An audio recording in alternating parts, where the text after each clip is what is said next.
کسی نے مٹکے سے پوچھا، تم اتنے ٹھنڈے کیوں رہتے ہو؟ مٹکے نے مسکرا کر جواب دیا، جس کا ماضی، حال اور مستقبل سب مٹی سے بنا ہو تو تکبر اور گرمی کس بات کی؟ چھوٹی سوچ اور پاؤں میں موچ انسان کو کبھی آگے نہیں بڑھنے دیتی۔ عزت کے بغیر محبت ایک مذاق سے زیادہ کچھ نہیں۔ اگر زندگی عارضی ہے تو مشکلات بھی مستقل نہیں۔ اپنے رب کی شکر گزاری کرتے رہو۔ کبھی سیکھنے کے عمل سے دور مت ہو، کیونکہ زندگی ہر وقت سبق ہی دیتی رہتی ہے۔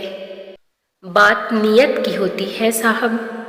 کوئی کعبہ سے بھی خالی ہاتھ لوٹتا ہے اور کوئی گھر بیٹھے رب کو پا لیتا ہے۔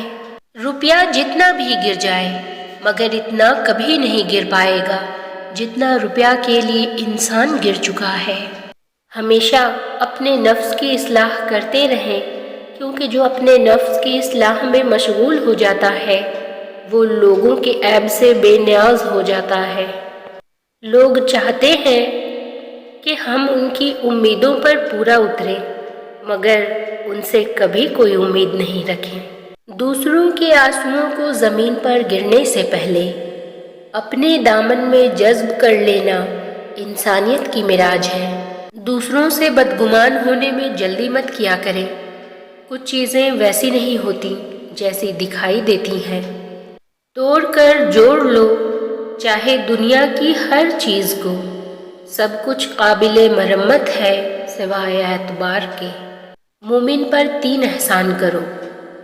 نفع نہیں دے سکتے تو نقصان نہ کرو، خوش نہیں کر سکتے تو رنجیدہ نہ کرو، تعریف نہیں کر سکتے تو برائی نہ کرو۔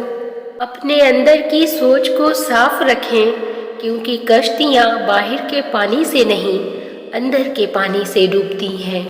لوگ کانٹوں سے بچ کے چلتے ہیں، ہم نے پھولوں سے زخم کھائے ہیں۔ تم غیروں کی بات کرتے ہو، میں نے اپنے بھی آزمائے ہیں۔ ضروری نہیں ہر کوئی آپ کو سمجھ پائے، ترازو صرف وزن بتا سکتا ہے، معیار نہیں۔ پہلے بزرگ گھر کی رونق ہوتے تھے، پھر ہم نے ترقی کر لی اور وہ بوجھ بن گئے۔ وہ بلندی کس کام کی جس پر انسان چڑھے اور انسانیت سے گر جائے؟ صورتیں کتنی بھی خوبصورت کیوں نہ ہوں، نصیبوں کی محتاج ہوا کرتی ہیں۔ زندگی بہت چھوٹی سی ہے، کوشش کریں کہ کسی کا مان، اعتبار اور یقین ٹوٹنے نہ پائے۔ وقت تو گزر ہی جاتا ہے، لیکن دی ہوئی تلخیوں کے نشان ہمیشہ باقی رہ جاتے ہیں۔